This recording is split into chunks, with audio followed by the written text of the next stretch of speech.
Big property deal for the UAE and with Adnoc. Can you give us a little bit of color, sir, in terms of what have you done today in the deal? Sure.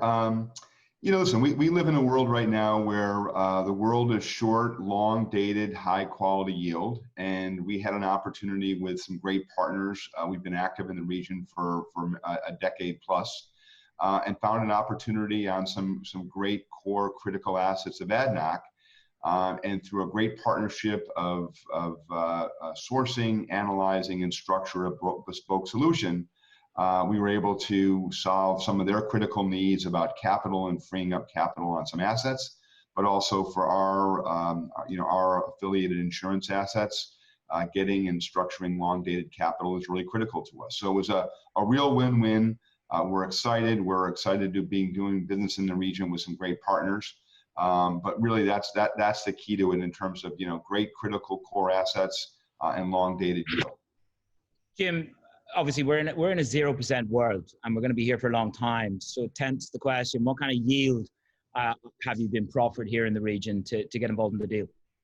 Well, as many folks know, a lot of our assets are investment grade due to our insurance assets. So when you think about what we were able to structure, we have a AA+ counterparty, a high quality counterparty, and we did so at a return that's a nice premium to what one would get on an investment grade asset, long duration, 20-year plus.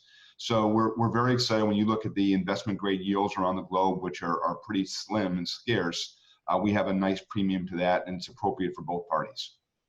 In the group of assets that you've done the deal, are there any marquee assets in there? There's some pretty prime, fantastic buildings on the Corniche. Any marquee assets in there? We would really consider, the term we would use is core infrastructure, core and critical assets, but nothing would be deemed, the type of assets that would be considered, other than core and critical. That's how we would characterize them. What's the draw for the UAE? You talk about, the challenge of yield. Things are changing here politically. They're changing economically. So what is the draw for UAE assets? Well, we've had a long-standing partnership with a variety of investors in that region around the globe. We recently, as you might know, we have a nice JV with Mubadala on large cap origination, which got some publicity a few months ago. And again, it's part of our ongoing critical level of dialogues. They had a need, we had a need, and we were able to put something together. So we feel very comfortable about the area. We feel very comfortable with the region. Some great partners. High quality counterparty in terms of ratings and fiscal stability. So, we're excited. Does this mean more in the region? Not sure. Yeah. But certainly we're excited what we've done, and it's a scale and scope. And, listen, this is a well-trodden path. Many of our peers, well-respected peers, have made nice investments in the region. So we're just getting our appropriate participation and share. Okay, so the valuation on this is what, $5.5 billion. There's a $2.7 billion a portion. You're the lead. Can you give me some depth on that? What portion are you in for on the $2.7 billion?